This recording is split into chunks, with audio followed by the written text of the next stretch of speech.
बिस्मिल्लाहिर्रहमानिर्रहीम। अस्सलाम वालेकुम। आप देख रहे हैं यूट्यूब चैनल आम सी बातें,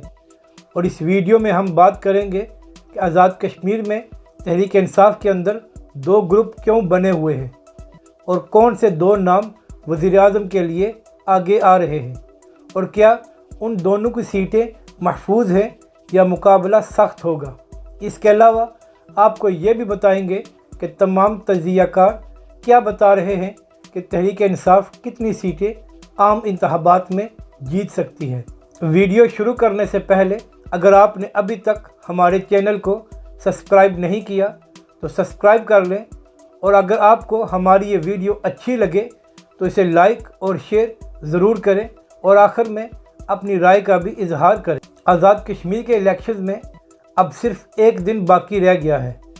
और तमाम जमातें यही दावा कर रही हैं कि इस बार उनकी हुकूमत बनेगी, लेकिन सबसे ज़्यादा जो जमात चर्चे में है वो तहरीक इंसाफ है कि इस बार उनकी हुकूमत बनेगी, क्योंकि वफाक में भी तहरीक इंसाफ की हुकूमत है और आज़ाद कश्मीर में हमेशा उसी की हुकूमत बनती है जिसकी हुकूमत वफाक में होती है।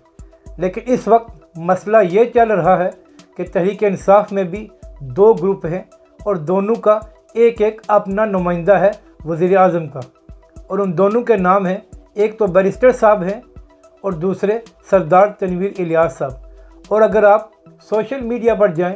तो आए रोज़ बैरिस्टर साहब के लोग सरदार तनवीर इलियास के ख़िलाफ़ पोस्टर लगाते रहते हैं कि ये शख्स पैसे का इस्तेमाल कर रहा है और इसने टिकट भी पैसे देकर ख़रीदे। अब ये अलग बात है कि अगर उसने पैसे देकर टिकट ख़रीदे हैं तो ये इल्ज़ाम भी तो तहरीक इंसाफ पर ही जाता है कि उनके लोगों ने पैसे लेकर टिकट दिए हैं। अब देखना यह है कि बैरिस्टर साहब और सरदार तनवीर इलियास की अपनी सीटें महफूज हैं या वहाँ पर भी कोई गड़बड़ हो सकती है, क्योंकि वज़ीर आज़म बनने के लिए ज़रूरी है कि पहले अपनी सीट जीती जाए। तो बैरिस्टर साहब LA3 मीरपुर से इलेक्शन लड़ रहे हैं और वहाँ पर उनकी कैंपेन तो अच्छी गई है, और अगर ज़मीनी हक़ाइक़ देखे जाएँ तो बैरिस्टर साहब को थोड़ा सा एज दिखाई दे रहा है जिस किस्म के उनके जलसे और कॉर्नर्स मीटिंग हुई हैं। मगर मीरपुर में पिछले दोनों बार मुकाबला सख्त हुआ है और सिर्फ 3000 वोट्स का मार्जिन था, और इस बार मीरपुर में तहरीक लब्बैक भी एक बहुत बड़ा फैक्टर है और उनकी कैंपेन भी बहुत अच्छी गई है, और बहुत से लोग उमैर असगर चौधरी साहब को सपोर्ट भी कर रहे हैं जो TLP के उम्मीदवार हैं मीरपुर में। और अगर वो अच्छे खासे वोट ले जाते हैं तो फिर चौधरी सईद जो नून लीग के हैं और बैरिस्टर सुल्तान महमूद जो तहरीक इंसाफ के हैं, उनके दरमियान मुकाबला मज़ीद सख्त हो जाएगा, और जो खामोश वोटर्स होते हैं अगर उन्होंने किसी भी एक जमात का रुख कर लिया तो फिर हालात बदल सकते। अब बात करते हैं सरदार तनवीर इलियास साहब की। तो वो हल्का LA15 से इलेक्शन लड़ रहे हैं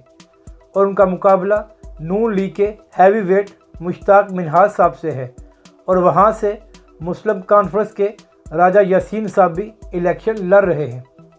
LA15 में राजा बरादरी का काफ़ी वोट है, तो अगर राजा यासीन साहब अच्छे वोट ले जाते हैं तो इसका फ़ायदा तनवीर इलियास साहब को हो सकता। मगर वहाँ पर सादात फैमिली के भी काफ़ी वोट हैं जो मुश्ताक मिनहाज साहब के साथ हैं, तो हम ये नहीं कह सकते कि सरदार तनवीर इलियास साहब की सीट क्लियर है और वो जीते हुए हैं, बल्कि वहाँ पर भी मुकाबला सख्त। अगर तहरीक इंसाफ मेजॉरिटी में आ जाए तो हक बैरिस्टर साहब का ही बनता है, क्योंकि पिछले 7 साल से आज़ाद कश्मीर में तहरीक इंसाफ को बैरिस्टर साहब ने खड़ा किया। लेकिन मसला ये है कि इमरान खान साहब को हमेशा अपने नीचे कठपुतली बंदा चाहिए होता है, चाहे पंजाब हो और चाहे KP, दोनों मिसालें आपके सामने हैं, और अगर ये दोनों मिसालें देखी जाएं तो फिर इमरान खान साहब को सरदार तनवीर इलियास साहब सूट करते हैं। अब आखिर में बात करते हैं कि तज्ज़ियाकार क्या कह रहे हैं कि तहरीक इंसाफ कितनी सीटें जीत सकती है। तो अब तक जितने भी सीनियर तज्ज़ियाकार हैं वो यही कह रहे हैं कि तहरीक इंसाफ 16 से 18 सीटों के दरमियान जीत सकती है, यानी कि उनको मेजॉरिटी नहीं मिलेगी और उनको किसी के साथ इत्तेहाद ही बनाना पड़ेगा।